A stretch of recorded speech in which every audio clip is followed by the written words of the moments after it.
7 மணிக்கு போலீஸ்காரங்க எங்கள் வீட்டுக்கு வந்து எங்கள் ஹஸ்பண்ட் அரெஸ்ட் பண்ணிவிட்டு கூட்டிகிட்டு போனது. எனக்கு அவங்க சொன்னது வந்து கமிஷனர் ஆஃபீஸ்ன்னு சொன்னாங்க. அதுக்கப்புறம் எனக்கு எந்த தகவலும் தெரியல.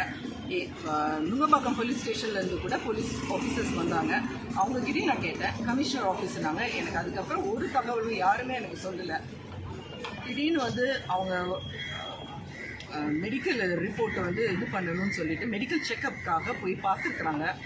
அந்த ஹாஸ்பிட்டலில் வந்து பார்க்கும்போது அவங்க ஃபஸ்ட்டு வந்து பிளட் ப்ரெஷர் செக் பண்ணி பார்த்தப்ப வந்து ரொம்ப ஹையாக இருந்திருக்கு. என்னடா இவ்வளோ ஹையாக இருக்கே ப்ரெஷர் அப்படின்னு சொல்லிட்டு அவங்க வந்து இசிஜி எடுத்து பார்த்துருக்குறாங்க. வேரியேஷன் ரொம்ப இதாக இருந்துருக்கு.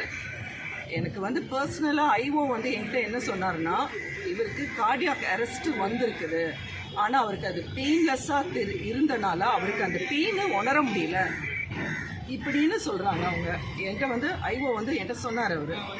இது மட்டும் இல்லாமல் நான் இப்போ வந்து என்னை வந்து உள்ளார கூட விட மாட்டேங்கிறாங்க.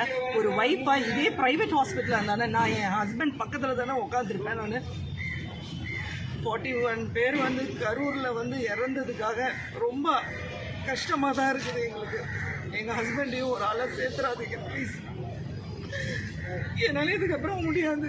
when doctor itself has told that yes he had a cardiac arrest அப்படின்னு சொல்லிட்டு எனக்கே ரொம்ப கஷ்டமாக இருக்குங்க. எனக்கே உடம்பு ரொம்ப முடியலைங்க. எதுக்குங்க இவ்வளோ இது காலையிலேருந்து இப்போ வரைக்கும் நான் ரோட்லேயே நிற்கிறேன். நான் சைடாக பெட்ரோலில் அவ்வளோ நேரம் நின்னேன். அதுக்கப்புறம் எனக்கு இன்டிமேஷன் வந்துச்சு. நான் இங்கே வந்துட்டு ஸ்டான்லி ஹாஸ்பிட்டலில் வந்துட்டு ஆல்மோஸ்ட் 4 hours நாங்கள் நிற்கிறோம். நாங்கள் இப்போ சொல்கிறாங்க நீங்கள் வெளியில் போங்க ஹாஸ்பிட்டலை விட்டு வெளியில் போங்கன்னா நாங்கள் எங்கே சார் போகிறது? வேர் should I go when my husband is inside the campus ஹாஸ்பிட்டலில் இருக்கிறாங்க. அவங்க சொல்கிறாங்க இத்தனை இஷ்யூஸ் இருக்குது உங்கள் ஹஸ்பண்டுக்கு, அதனால் நாங்கள் அப்சர்வேஷனில் வச்சுட்டு தான் we will be taking him to the court அப்படிங்கிறாங்க. இந்த இதில் வந்து என்ன சொல்கிறாங்க, நீங்கள் பார்க்கவே கூடாது. ஆஸ் அ ஒய்ஃபாக எனக்கு என்னோட டியூட்டி நான் பண்ணணும்ல. எல்லாருக்குமே அவங்க ஹஸ்பண்டுக்கு என்னென்ன பிரச்சனையோ அது கண்டிப்பாக வந்து பண்ணணும் சார். ஒரு ஒய்ஃபோட டியூட்டி அது கூட என்னை பண்ணக்கூடாத அளவுக்கு என்னை இப்படி அர்த்தப்படாது சார். தமிழ்நாடு கவர்மெண்ட் வந்து என்னை சப்போர்ட் பண்ணுவாங்கன்னு நான் ரொம்ப நினைக்கிறேன். நான் என்னை எதுக்கு சார் இப்படி பண்ணுறீங்க?